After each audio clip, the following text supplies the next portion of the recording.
Chapter 35. Ashley veered into the parking lot of Cedar View Medical Center and squeezed her sedan between a pickup and an SUV. Earlier, as the paramedics were loading Shane into the ambulance, Cal had told her to ride along with them to the hospital, but after seeing the expression on her older brother's face, she'd refused. They only had room for one person, and she could tell Kyle needed to be there with Shane. She understood their bond, the bond her brothers shared, and she couldn't deny them that time together. Just in case they were the last moments, they were, wait a minute, just in case they were the last moments of her youngest brother's life. A swarm of patrol cars had arrived along with the EMTs. She heard one of the officers say the TBI was on their way as well. They planned to scour the area searching for Ethan. Go take care of Shane, she told Kyle, pushing him into the ambulance. I'll get an officer to drive me to Daddy's house and we'll meet you at the hospital. Now, as she jumped out of her sedan, she could feel her pulse racing. She glanced at her father. It broke her heart to see the pain that was etched on his face. They made it to Cedar View in record time. Escorted by the sheriff deputy, his sirens blaring, she driven 20 miles over the speed limit the entire way. Ashley's phone chimed. It was a text message from Kyle. Meet me on the third floor. Ashley and Spencer didn't wait for the deputy still sitting in his patrol car. Instead, they hurried across the parking lot. When the automatic doors of the hospital opened, they rushed through it, bypassing the information desk. Tears threatened Ashley's eyes as she climbed into the elevator. She blinked, willing them away, not wanting her father to see how worried she was. Spencer looked older in the harsh fluorescent lighting, his face more weather-worn, his mouth pressed into a thin line. He dropped his gaze to the floor. When they reached the third level, the elevator dinged and the door slid open. Ashley stood back, letting her father exit first. Kyle met them in the hallway. His eyes were red, his face shrouded in concern. Is Shane going to be okay? She asked. Her voice sounded strange in her ears, like a high-pitched squeal. Kyle looked at her, shook his head. They don't know yet, he said. The doctor told me to wait up here. He's fixing to operate on Shane now. She followed Kyle and Spencer toward the surgical waiting room, anxious to hear exactly what kind of damage Ethan had done to Shane.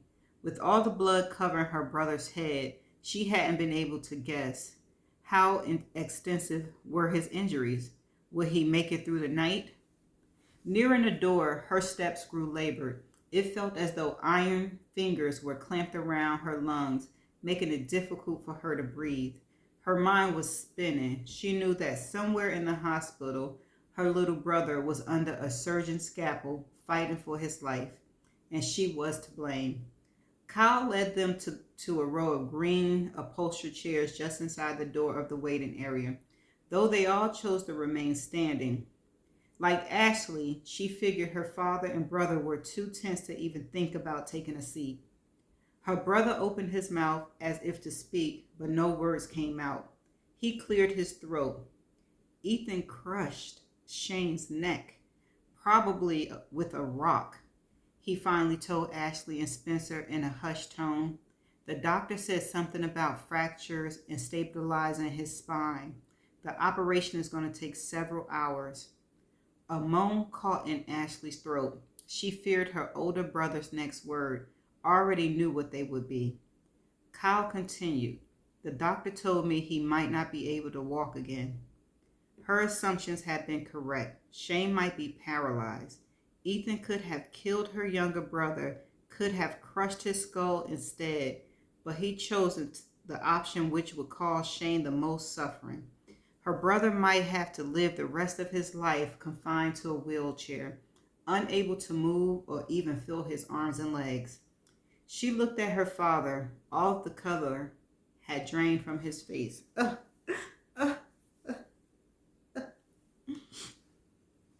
I'm so sorry, Ashley said, her eyes filled with tears. All of this is my fault. Spencer looked at her. You hush, baby girl, he said. You ain't got nothing to do with it. Yes, I do. if I had listened to you and stayed away from Ethan, if I had never married him, Shane wouldn't be in surgery right now. We all got a path to walk. This is Shane's, Spencer told her. He put his arms around Ashley. You was just a slip of a girl when you hitched up with Ethan. You didn't know no better. Even if you spurned him way back then, he might have still been gunning for our family. You know those cars chopping Barretts hate us for trying to make an honest dime at the shop. We don't buy none of their stolen parts. We done been a burr under their saddle for years. Ashley appreciated her father's words, but she knew they were clouded by his love for her. She was to blame, pure and simple.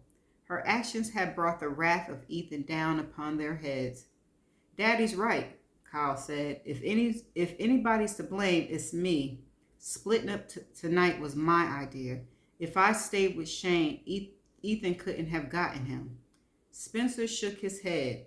You done what you thought was best, Kyle, he said. You ain't to blame either. Can't nobody see the future.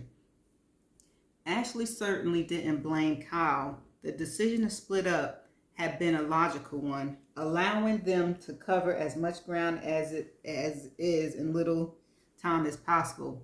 They'd been racing the clock, wanting to catch Ethan before he killed again. She looked down at the green and mauve geometric pattern carpet, wishing she could go back in time and make things right. A tear splashed onto the toe of her once white sneaker. It formed a dark dot in the middle of the rusty brown coating of dust from the forest. She felt her lungs tighten again. It was as if the walls were pressing in around her, the room growing smaller with each passing second.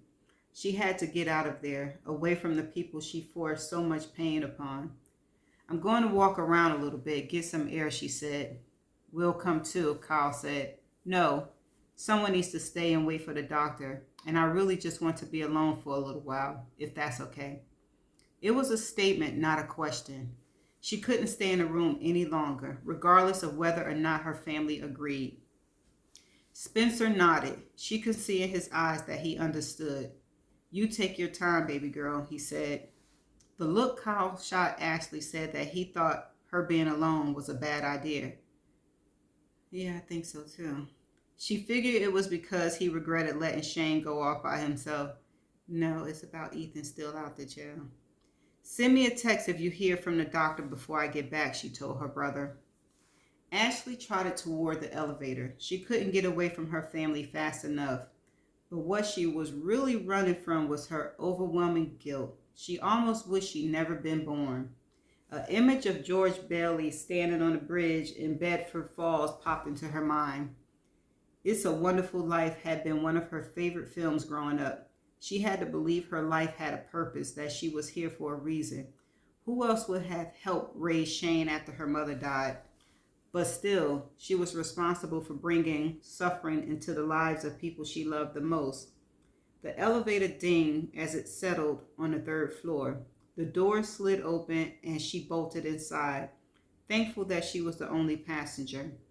Her reflection mocked her from the interior side of the polished steel doors.